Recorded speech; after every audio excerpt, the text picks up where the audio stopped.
Hello guys, तो आज हम घर का डब्बा के लिए नया एक रेसिपी बनाने वाले हैं।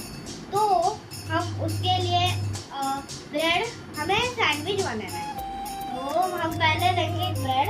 मैंने सब कुछ तैयार करके रखा है। ब्रेड लो, उसके ऊपर बहुत सारा बटर लगाओ और फिर ये ऐसे ऐसे चटणी लगाओ और ऊपर ऐसे ऐसे गोल घुमाओ।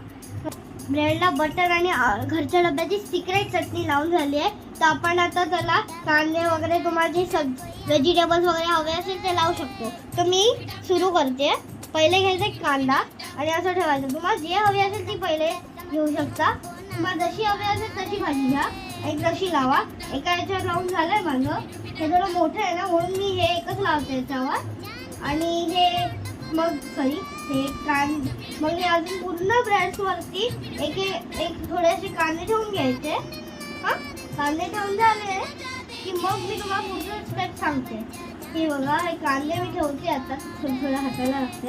आणि आता टोमॅटो ठेवायचे। आता टोमॅटो ठेवायचे। तुम्हाला जेवढ्या भाज्या हव्या त्या घेऊ शकता। और टमाटो मसाला और तो ये जो हमने ये सब क्यों किया पता है? 3 पे क्यों नहीं डाला? क्योंकि हमें एक को इसमें पलटना हे ना, एक याच्यावर पलटायचे म्हणून। मग हे सगळं असं पलटणार आहे आणि मग बटाटा वगैरे तुम्ही ज्या भाज्या घेतल्या असणार ना त्या लावायच्या। तिथे ठेवायच्या त्याच्यावर, जसं मी ठेवते। आता हे बटाटे झाले की मी तुम्हाला सांगतो पुढे अजून एक स्टेप आहे ना। तर काकडी वगैरे पण ठेवायचं तर ठेवा। आणि हे हे याच्यावर ठेवलं, हे पण याच्यात काकड्या ठेवते मी। आता ह्या काकड्या काकड्या जास्त ठेवायच्या। जर तुम्हाला हव्या असेल तर जास्त ठेवायच्या काकड्या।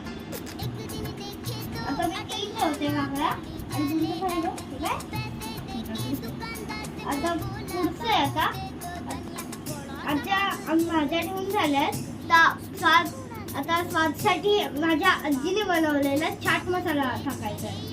हे स्वादात खूप मस्त आहे। आणि ना हे पूर्ण होममेड आहे, घरी, म्हणजे असं याच्यात कोणतेही प्रिझर्वेटिव्ह नाही आहे। आणि त्याचं टाकते आहे। तुम्हाला जेवढा टाकायचं असेल तेवढा टाका। मी आता थोडं कमी टाकेल। हे बघा, असं पूर्ण सँडविचवर पडलं पाहिजे। पहिले मी 2 याच्यावर टाकून घेते पूर्ण। आता 3 याच्यावर। आता हे बघा, हे पूर्ण असं टाकून झालं। आता पुढची स्टेप। आता हे आपल्याला याच्यावर पलटायचं आहे। तर हे बघा, असं करा।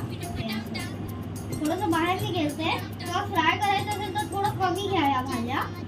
किंवा फ्राय करायचं असेल तर आम्ही त्याला तव्यावर भाजणार आहे म्हणून असं केलं। आता हे असं केलं, हे झालं। आता वरतून हे सँडविच आता सिंपल बनवलंय, पण तुम्ही याच्यात चीज टाकू शकता, रोस्टेड करू शकता। आणि जर माझ्या डॅडी चीज आणायचा विसरला आणि जर तुम्हाला हवं असेल तर तुम्हाला जे काही हवं असेल ते याच्यात टाकू शकतात।